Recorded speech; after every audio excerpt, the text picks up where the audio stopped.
In this month's podcast, I continue my conversation with Geoff Perlman as we talk about operating systems and other things.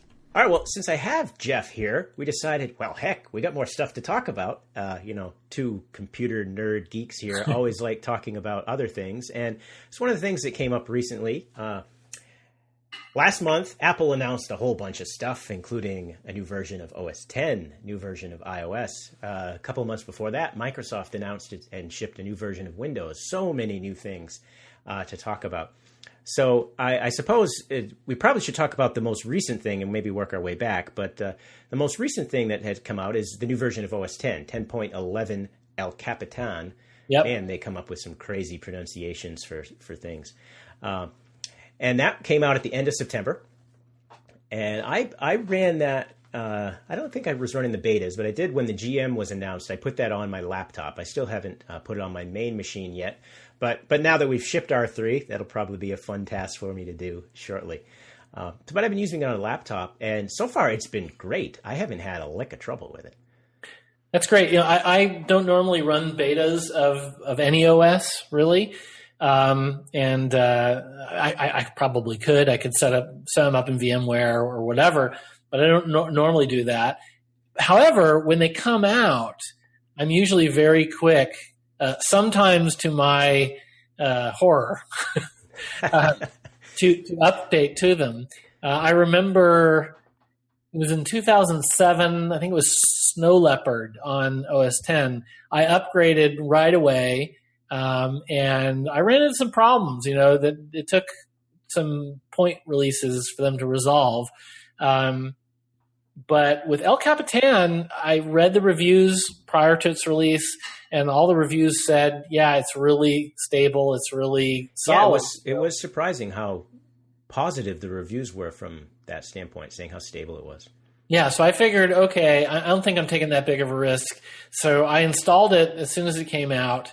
And I only ran into one problem, which was fairly easy to resolve. And I think you and I have talked about this because I don't think you ran into it. With Apple Mail, I use an alias for my email address because we used to be Real Software and now we're Xojo Inc. And it didn't handle that well. It was sending all my email out from my old address, realsoftware.com. But it turned out that if you run into this problem, if you go to Mail and go to Settings or Preferences rather, they now have an alias pop-up menu, and you can just add the alias.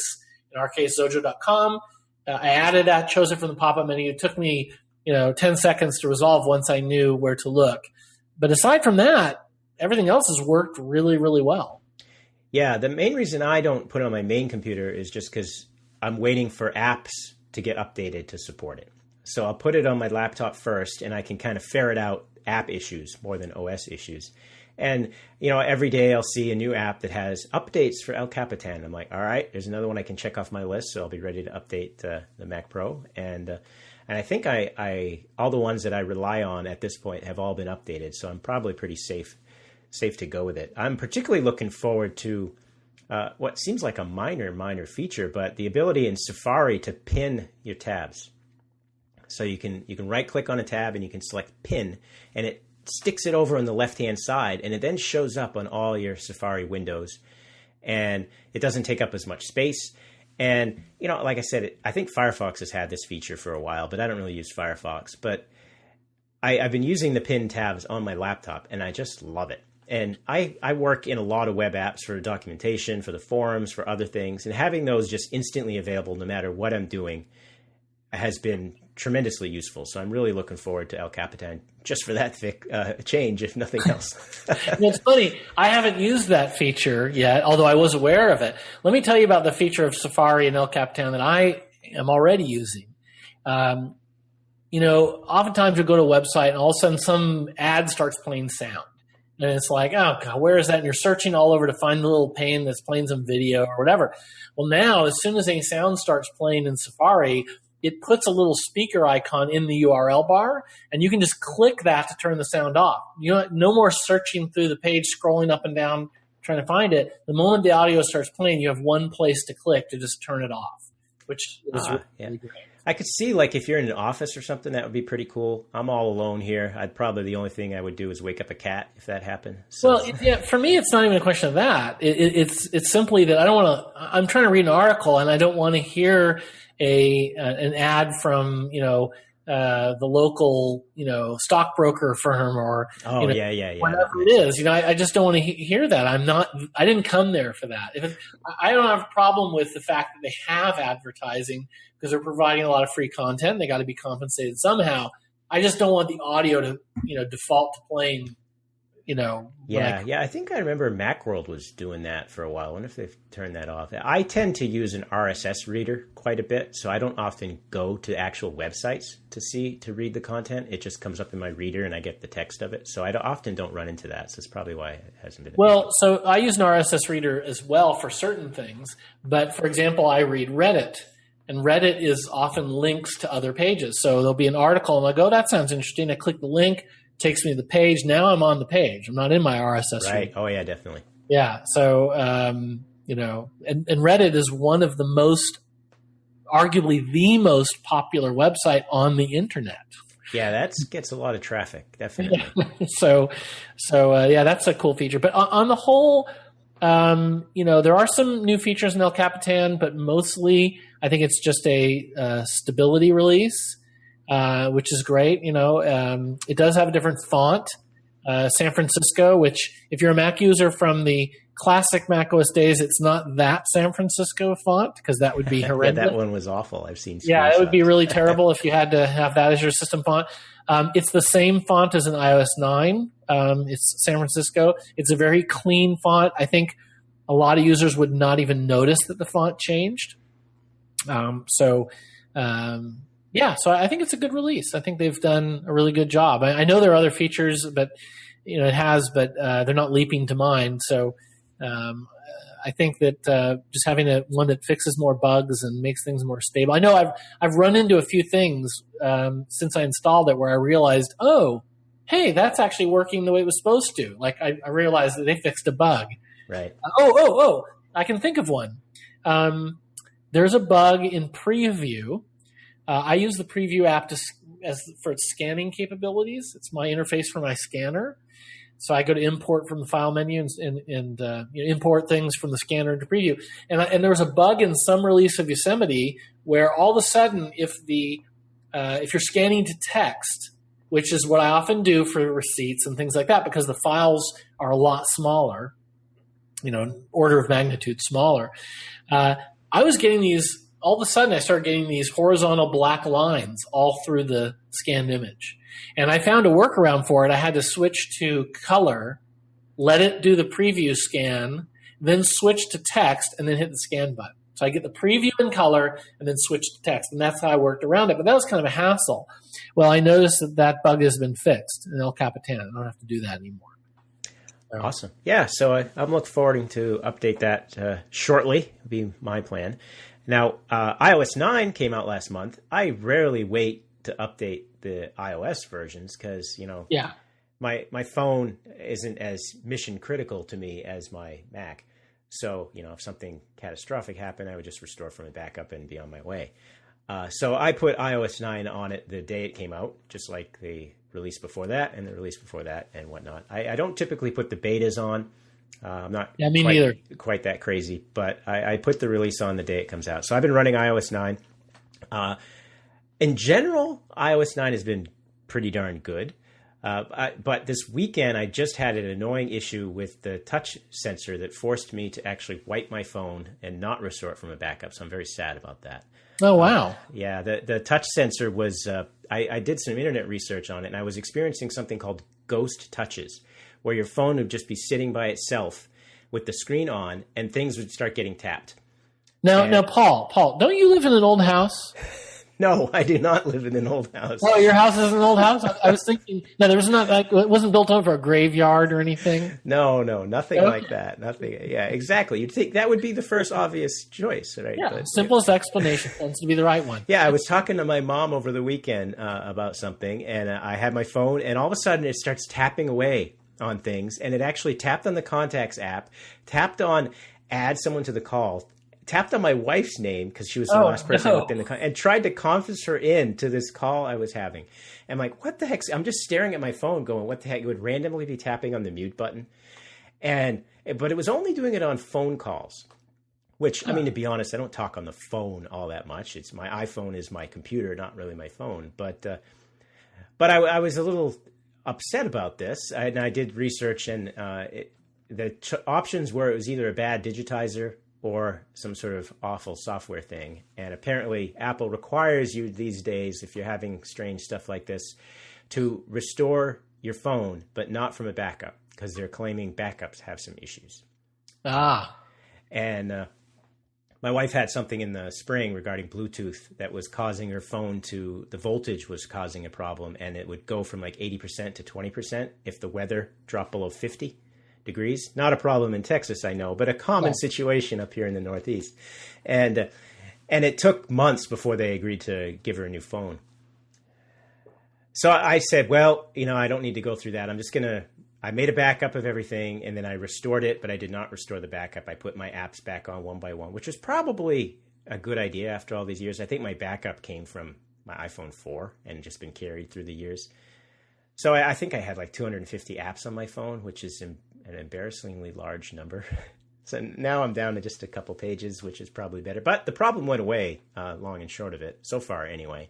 So that means I can't really go to the Genius Bar and say, I think my phone's busted, but I'm keeping an eye on it. Well, it's funny you brought that up, because it reminds me that when I upgraded to iOS 9, so I use iCloud, which I highly recommend, because like in your case, okay, you can't restore from backup, but once you sign into iCloud, it'll sync all of your important data over your calendar and contacts. I got my calendar, contacts. Yeah, most of my games had their data saved in iCloud. So Right. So that's a real big benefit to iCloud. But you reminded me that when I installed iOS 9, a whole bunch of my apps didn't install. They were just, the icons were there, right? But they weren't actually installing. And I thought it was going to update them, but it wasn't doing it. They were stuck in limbo. Yeah. And so I did a little bit of research, and what I found was the solution, because you can tap on the app to, like, during a download to pause it. Right. And I tried that, and it wasn't that at all. It just wasn't download. It was stuck in some way. So it turned out that the solution was for each of those apps, and it was a lot of them, not like the number you're talking about. I think I have 3 pages of apps, but I have a lot of folders, right? Anyway, the solution was to go to the App Store, find the app, and just press the download button again. And sure enough, that just re-downloaded it and fixed it. I didn't have to delete them. I just had to go find them in the App Store app and re-download them to fix that. So that was kind of a pain, but I, like you, did the same thing where I asked myself, okay, am I really using this app anymore? No, okay. This is a perfect opportunity to delete it. Right, because you always get it back if it turns out you missed it. And yeah. So there's a couple of features in iOS 9 I'm using that I really like. One is, and this is something it's funny, they talked about this, but it's sort of a hidden feature, and that is iOS 9 is a lot smarter about recognizing when you use different apps. So, for example, one of the first things I do in the morning when I wake up is I get on my scale and I see what I weigh, and I put it into the health app, right, to track my weight. I'm one of those people that believes that if you weigh yourself every single day and you see your weight going up, then that'll cause you to modify your behavior. So I'll eat more healthy. I'll get out on my walk every morning on a more regular basis, that sort of thing. Anyway, what I've noticed is it has learned this. So when I turn my phone on in the morning, the health app's icon appears on the notification screen. You know how the camera app is there? Well, on the left side, my health app is there. So I can tap that to quickly get to that. The other thing I noticed was that, so when I drive around in my car, I use the Bluetooth connection and I listen to music. And that's what I do quite a bit. But first thing in the morning, around 8 a.m., is when I go out for a walk. And I typically listen to podcasts. Well, this morning, I got my dog ready and I got my phone. I put my headphones on. I plugged my headphones into my phone. Now, keep in mind, the last app I used was, I don't know, I think I was using the new news app that comes with iOS 9, or maybe the health app was still on the screen. Anyway, as soon as I plugged in my headphones, the podcast that I had been listening to suddenly came up. In other words, it launched the podcast app and took me to the podcast I'd been listening to the previous morning on my walk. So it figured out Geoff listens to podcasts around 8 o'clock in the morning. And it knew that, I guess it knew that he listens to them with his headphones. So as soon as I plugged headphones in, all of a sudden it said, you want to listen to podcasts. I don't know how many of those details it was considering, but it was interesting that happened for the first time this morning. So I don't know how long it takes to learn. Yeah, I haven't observed that. I have a podcast app that I listen to, but I can't say I have certain schedules that I do things like that. So it may not have picked up on anything with me. Yeah, so maybe it is schedule based, but this is a feature that they talked about when they announced iOS 9 and they did their demonstrations, but it's not it's a hard feature to demonstrate because it's a behavior. It's not a user interface or anything like that. So I'm interested to see going forward, how much more, with iOS 9, my phone is going to help me out. Now, there's another feature that I'm using that actually is only half new to iOS 9, and that is the Hey Siri feature. Prior to iOS 9, well, actually, I guess I want to say maybe it's prior to iPhone 6. I'm not sure. Anyway, the Hey Siri feature allowed you to just talk to the phone, right, without having to actually right, yeah, when it was plugged in, yeah. Right, and it had to be plugged in. Now, I don't remember if it's just the new iPhone 6S, which I have. Yeah, the 6S can do it without it being plugged in, but the older ones have to. And I have to say, the Hey Siri feature prior to my 6S was really a novelty. And here's why. Because since I could not use it anytime I wanted, it did not become a habit. Right, yeah, I don't even have it turned on because I'm like, when my phone's plugged in, it generally means I'm not using it or I might not be near it. So, right, and I am near it when it's plugged in on my desk, or if I use it in the car, I always plug it in. But the thing is I can't use that feature anytime I want. So it doesn't become a habit. Well, now that I can use it anytime I want, it is a habit. So I find myself asking Siri to call my wife or send a text message to my kids or check my schedule or even dumb little things like, do a currency conversion or, how many inches are there in a mile? There's all these different questions that I would normally just not bother with because, again, it's not a habit. Right. Yeah, I remember when iOS 9 came out, I had read about that feature and I didn't realize it was 6S only. So I wanted to turn it on right away to just make use of that because one of the number one things I use Siri for is when I'm grilling to set timers so I can know to go back to the grill. Yeah, and that's a feature I just learned about. I didn't realize you could set timers with Siri, so now I do that too. Yeah, but I got to hold the button down and then wait for Siri to come up, and I almost always seem to time that wrong. And then Siri comes back and says, "I'm sorry, I have no idea what you're talking about," or whatever she says. But if I could just say, "Hey Siri, set a timer for 6 minutes," and not even have to dig my phone out or whatnot, that would be a little bit more useful, especially, if you're grilling and you might have oven mitts or you're holding things or something. Yeah. Oh, yeah. So I have a friend that has a iPhone 6 and he said, well, my phone's always plugged in. It's plugged into my desk. It's plugged in the car. And I said, yeah, but I use my phone a lot when it's not plugged in. And so for me, for a feature to be really useful, I have to be able to use it anytime I want to use it. And to have to use it when it's tethered made it less useful. But with the iPhone 6S, which I have, I can now use it, anytime I want. And I do find I use it a lot more often. The Force Touch in the 6S is also a nice feature. That I don't use as much. Maybe it's because I'm not used to it yet. It hasn't become a habit yet. But I'm definitely finding the Hey Siri feature is something I use a lot more often. And the other thing they've done is they've made it, and this is not limited to the 6S, but they've made it so you can train Siri to your voice so that I saw that. Yeah, so it doesn't go off when someone else says the magic word. That's probably a good idea because you've said it like, a dozen times in this podcast and you'll be setting people's phones off. That's right. But actually, my phone has not gone off. I'm not sure how they do it, but it hasn't. I think what it is you have to start the sentence with that feature, with that magic phrase. If you say, "Hey Siri," in the middle of a sentence, then it knows that you're not addressing the phone. So that's what I found. So it almost never. In fact, I think I can only think of one time where it went off at an unexpected time.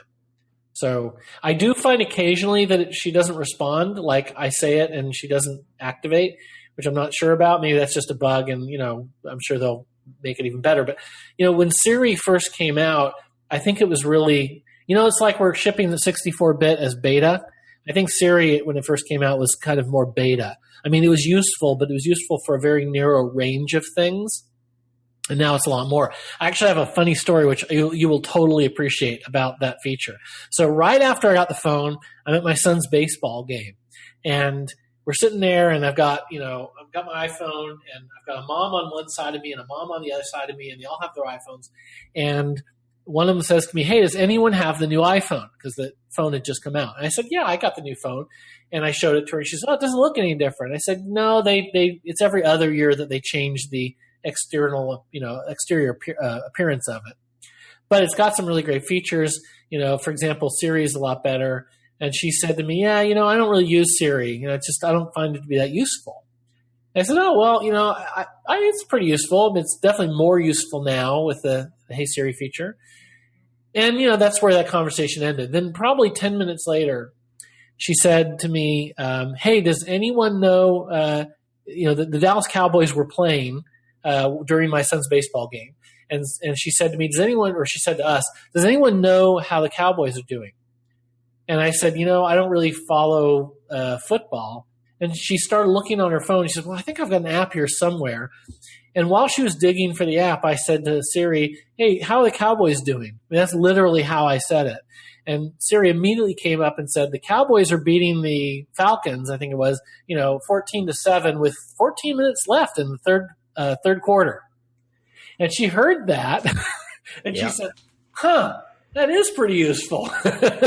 So yeah, professional sports happens to be, especially American football and baseball and probably hockey. I don't know about the Europe, soccer and things. It probably does those too. But anyway, that's one area where it is actually pretty darn useful. Yeah, I've certainly been using Siri a little bit more. I have observed, though, that my kids use it all the time. So it's one of those things that the younger generation kind of grew up with. They're probably a lot more comfortable just adopting and taking advantage of it, whereas I, being of the older generation, never fully trusted voice recognition, still often will just prefer to type in my query. Yeah. Well, I'll tell you, here's another place where I found it really useful. I'll be out and about somewhere, and if you're a tech person and you've got older parents, you've probably been roped into doing tech support for them a number of times. And so I can say this because I know my mom won't be listening to this podcast, but she'll text me and say, "Hey, I really need your help with something on the computer or on her phone or whatever," and I don't really want to do it while I'm out. Because I want to be able to screen share or whatever. So I'll tell her, "You know what? I'll call you when I get home." And she'll say, "That's fine." And in the past, I would just forget, and I'd get home and, wouldn't think about it. And a couple hours later, I'd say, "Oh, shoot, I told my mom I'd call her." So I'll call her. Well, now when I tell my mom, "Hey, I'll call you when I get home," I immediately just say, "Hey, Siri, remind me to call my mom when I get home." Right, exactly what you were thinking, yeah. And Siri says, "Okay, I'll remind you." And then as soon as I arrive home, Siri pops up and says, "Call your mom." And so the ability to so quickly and easily set reminders and other things. Now, when you're asking about your meetings, like when's my next meeting with Fred, Siri can get a little confused with that. There's definitely some bugs there. I had a meeting with a friend scheduled for the next day, and I wasn't sure what time the meeting was. So I said to Siri, when's my next meeting with Philip, was his name. And Siri didn't get that. Siri thought I meant when's my next meeting. So she started telling me my meetings for today, not But then when I said, "Hey Siri, when's my next meeting with Philip Goward?" his full name, then Siri said, "Oh, it's tomorrow at 2:30." So and I think Siri should be smart enough to say, "Okay, he's saying when's my meeting? It's got to be a meeting." At some point in the future. Right, yeah, scan the upcoming one, see if they match the name you just said. Exactly. So I didn't quite get why it was struggling with a first name, I've never tried that, so I can't say, but... yeah. Well, anyway, iOS 9's good. Yeah. I'm going to switch gears now away from Apple stuff, and we'll talk a little bit about Windows, because Windows 10 came out at the end of July. Yeah.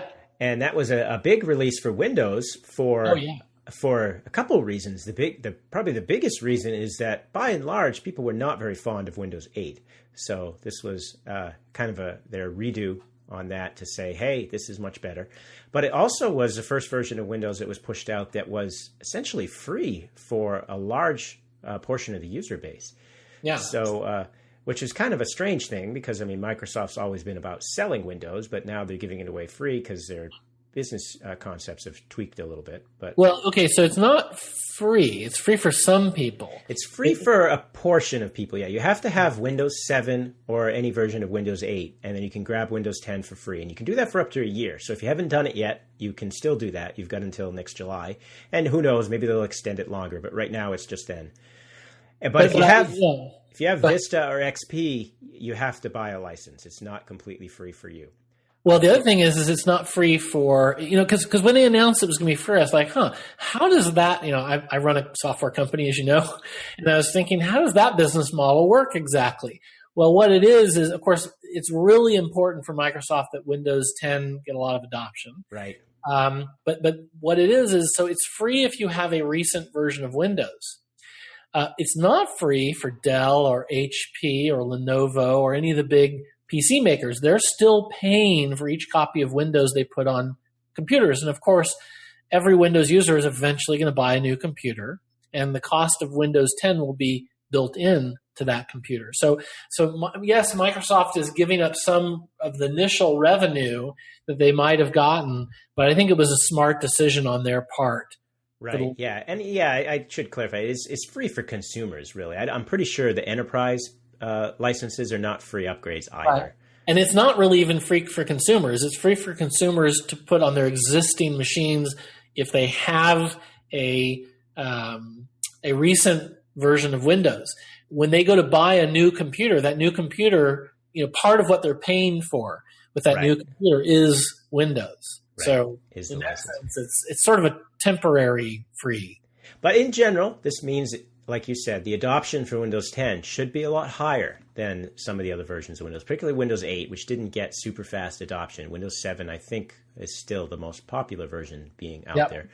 But I was talking to some friends over the weekend, and they were saying that their company essentially skipped Windows 8. They've all been doing Windows 10, and they're now going to be they're going to be jumping directly from Windows 7 to Windows 10.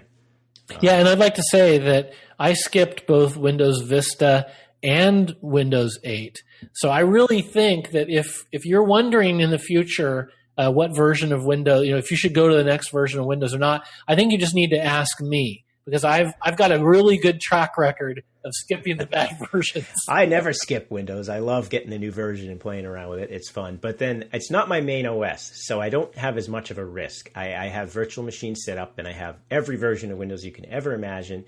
And I do use them regularly, but I don't rely on them 100%. So, well, it's not my main OS either, but I still very much care about having the right user experience. And I found Vista and Windows 8 to be not so good when it came to user experience. But I have to say, Windows 10, as far as I'm concerned, Windows 10 is the best version of Windows they've ever produced.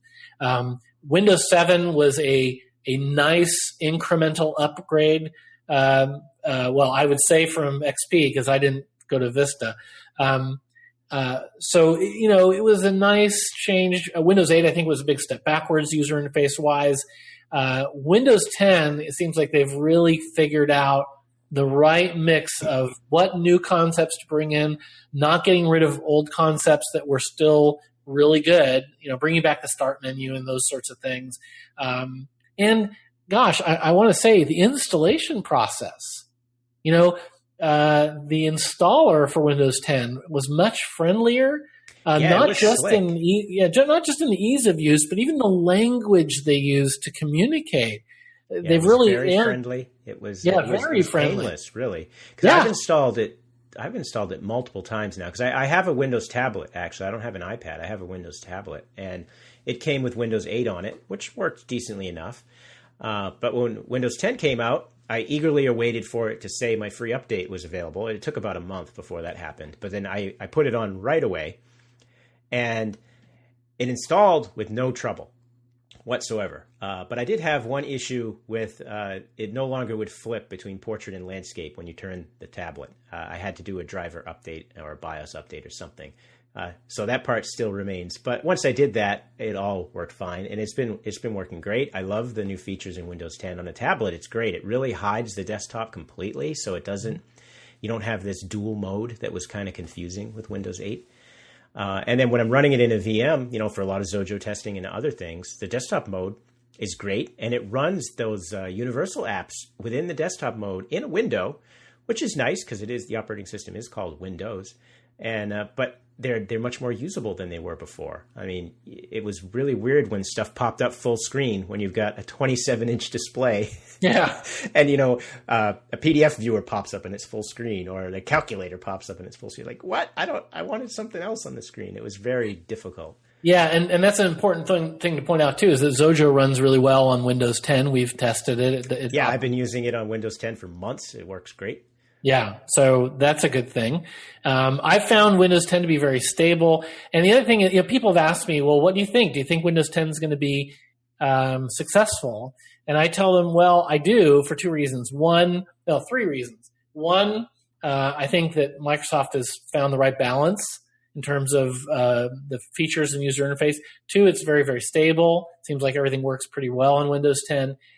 And three, it has to be. In other words, Windows 10 has to be successful for Microsoft. So they are going to do whatever they have to do, technologically, marketing, deals with vendors, whatever it takes. And they've said they're no longer going to have monolithic releases. I think they're following Apple's lead, ironically, when it comes to releases. So I think there's going to be Windows 10, like we have OS 10. And here we are on OS 10 11, which would be confusing, but they don't really call it that, right? They say OS 10 Yosemite, OS 10 El Capitan. They have names. And I think you're going to see Microsoft doing the same thing. It'll be Microsoft 10, and then they'll have some name. But I agree. They're going to go something along those lines. So it'll always be Windows 10. So people won't be like, oh, should I upgrade? It'll just be, well, it's still Windows 10. Yeah, you upgrade. Right. Exactly. So that's the problem, is they've got too many users being bifurcated across too many different versions of the OS. So, yeah, I think that's a smart move on their part. I think Windows 10 is going to be very successful for Microsoft. Yeah, I've got at least 3 VMs set up with Windows 10 because I've got the release version, and then I'm also set up on the so-called, I forget what the term is, tech preview or something like that, or insider build. I think it's insider build. But I get they don't call them betas necessarily, but I get those, they call them, I'm on the fast channel. So any updates get pushed down to this VM. So right. I get another VM to test that out. And, that's the thing about Windows stuff. It is always fast and furious with things. It's fun to have all that available. But yeah, so far I really like Windows 10. And if you're going to grab it, grab the 64-bit version. Yeah, definitely. Don't mess with 32-bit at this point. You might as well just have 64-bit. There's not a very good reason to have the 32-bit version, and you could find yourself in the future needing the 64-bit version, and then it's kind of a hassle, to switch. I have the 64-bit version in a VM. I also get the 32-bit, of course, for testing, but my tablet's running the 32-bit version because it's a low-powered thing. Yeah. And it only has a gig of RAM. I think the CPU's only 32-bit because it's one of those Intel Atom processors. You can't upgrade it to like a quintillion bytes or something?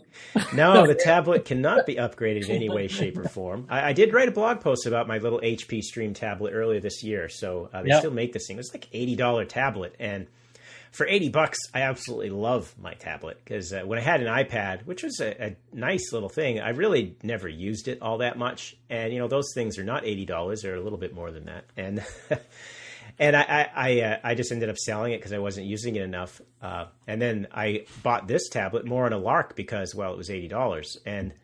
And now Amazon's selling an Android tablet for, what, $50 now for the new Kindle Fire? I mean, I was joking to a friend. I said, these things are going to be showing up in my box of Rice Krispies pretty soon. That's right. They'll be like AOL discs. Yeah, exactly. Oh, look, I got the special AOL edition of Kellogg's. Kindle, Fire in my mail this morning. Yeah. So what we've seen this year, with Windows 10 in July, I think it was, and then El Capitan and OS 9, some fairly significant operating system updates, and all seem to be pretty solid. It's been pretty easy to just move forward, so that's really great. Yeah, it's been an uneventful, but still nice new stuff to play around with and look at. So that's always great. All right, well, we'll wrap up our OS bonus content here, and I want to again thank my special guest, Geoff Perlman. You're welcome. Thanks for having me. And thanks everyone for listening to Xojo Talk. We'll talk again soon.